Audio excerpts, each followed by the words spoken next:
metode pencatatan kas kecil. Oh iya, ada yang tahu apa itu kas kecil? Kas kecil adalah dana yang disediakan untuk membayar pengeluaran-pengeluaran yang relatif kecil karena kurang efisiensi kalau dibayar menggunakan cek. Ada dua metode dalam pencatatan kas kecil. Yang pertama, metode dana tetap atau imperes. Yang kedua, metode dana tidak tetap atau fluktuasi. Penasaran dengan kedua metode tersebut? Yuk langsung saja kita simak penjelasannya. Metode dana tetap. Metode ini memiliki ciri-ciri. Yang pertama, jumlah kas kecil selalu sama. Yang kedua, pengisian kembali kas kecil selalu sama dengan jumlah pengeluarannya. Dan yang ketiga adalah, dalam pencatatan dana tetap, transaksi yang keluar tidak di jurnal.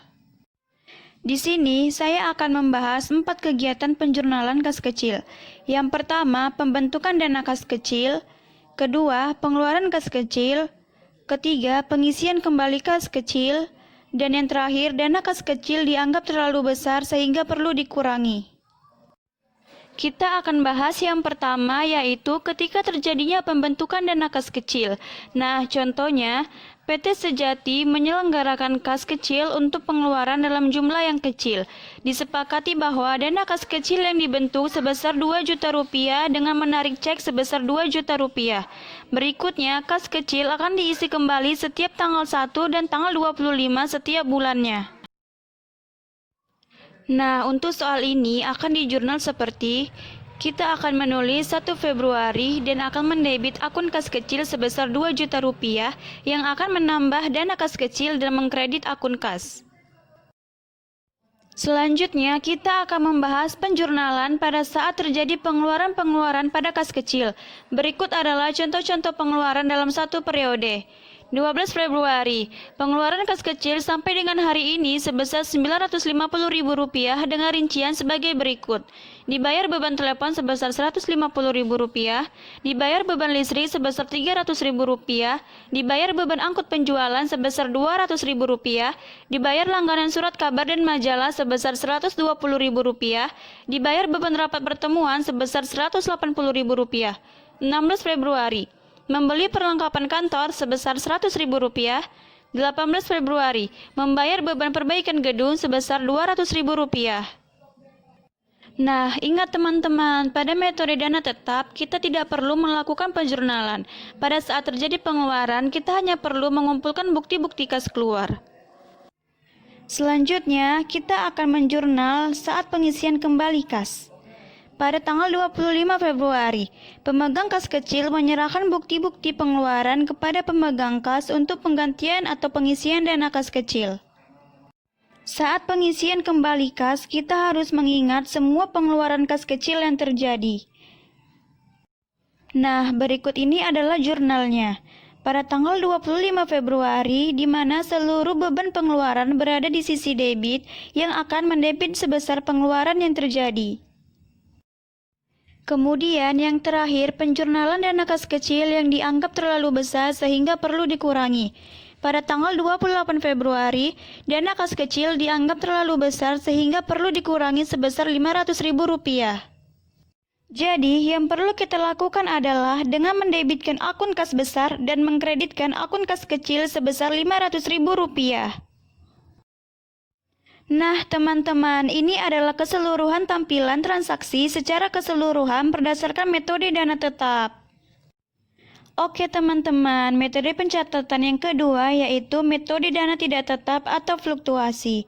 Metode dana tidak tetap memiliki ciri-ciri yaitu pertama, pembentukan dana awal dan pengisian kembali mendebit akun kas kecil dan mengkredit akun kas. Yang kedua, saat terjadi pengeluaran kas kecil, langsung dijurnal dengan mengkredit akun kas kecil sehingga otomatis saldo kas kecil akan berkurang. Yang ketiga, besarnya dana kas kecil saat pengisian kembali akan berubah tergantung kebutuhan. Baik teman-teman, seperti metode dana tetap, metode dana tidak tetap ini terdapat beberapa kegiatan dalam perjurnalan kas kecil. Yang pertama yaitu pembentukan kas kecil, yang kedua pengeluaran kas kecil, yang ketiga pengisian kembali kas kecil, dan yang terakhir yaitu sama seperti metode dana tetap, yaitu dana kas kecil dianggap terlalu besar sehingga harus dikurangi. Baik, langsung saja ke bagian yang pertama, yaitu pembentukan kas kecil. Dapat kita lihat contohnya, yaitu PT Sejati menyelenggarakan kas kecil untuk pengeluaran dalam jumlah yang kecil. Disepakati bahwa dana kas kecil yang dibentuk sebesar 2 juta rupiah dengan menarik cek sebesar 2 juta rupiah. Berikutnya, kas kecil akan diisi kembali setiap tanggal 1 dan tanggal 25 setiap bulannya. Nah, maka jurnalnya sebagai berikut dapat kita lihat. Tanggal 1 Februari, akun kas kecil didebit sebesar 2 juta rupiah. Nah, transaksi ini menyebabkan penambahan saldo kas kecil. Dengan penambahan ini, maka kita akan mengkreditkan akun kas. Nah, berikutnya menjurnal saat terjadi pengeluaran kas kecil. Berikut adalah beberapa contoh pengeluaran kas kecil. 12 Februari, pengeluaran kas kecil sampai dengan hari ini sebesar Rp950.000 dengan rincian sebagai berikut. Dibayar beban telepon sebesar Rp150.000, dibayar beban listrik sebesar Rp300.000, dibayar beban angkut penjualan sebesar Rp200.000, dibayar langganan surat kabar dan majalah sebesar Rp120.000, dibayar beban rapat pertemuan sebesar Rp180.000. 16 Februari, membeli perlengkapan kantor sebesar Rp100.000. 18 Februari, membayar beban perbaikan gedung sebesar Rp200.000. Nah, teman-teman, dalam metode dana tidak tetap, kita harus mencatat satu persatu dengan mengkredit akun kas kecil. Secara otomatis, semua pengeluaran ini akan mengurangi saldo kas kecil yang nantinya akan nampak dalam laporan keuangan kas kecil. Selanjutnya, kita akan menjurnal saat pengisian kembali dana kas kecil. Misalnya, 25 Februari, pemegang kas kecil menyerahkan bukti-bukti pengeluaran kepada pemegang kas untuk penggantian atau pengisian dana kas kecil. Maka, dalam jurnal 25 Februari, akun kas kecil ada di debit dengan mengkredit akun kas. Perlu diingat, dalam metode dana tidak tetap, jumlah pengisian kembali dana kas kecil tidak harus sama dengan pengeluaran, namun disesuaikan dengan kebutuhan atau keadaan perusahaan.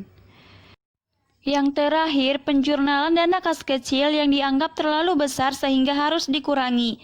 Pada tanggal 28 Februari, dana kas kecil dianggap terlalu besar sehingga perlu dikurangi sebesar Rp500.000. Jurnalnya sama seperti mencatat penjurnalan dalam metode dana tetap, yaitu dengan mendebitkan akun kas besar dan mengkreditkan akun kas kecil. Nah, teman-teman, ini adalah tampilan jurnal transaksi kas kecil selama periode Februari berdasarkan metode dana tidak tetap. Setelah mengamati penjurnalan yang saya jelaskan, yuk kita lihat perbandingannya. Sudah terlihat jelas bukan perbandingan kedua metode ini? Demikianlah pembahasan tentang dana kas kecil, metode dana tetap, dan dana tidak tetap. Semoga dengan video kali ini dapat bermanfaat bagi kita semua. Terima kasih. Assalamualaikum warahmatullahi wabarakatuh.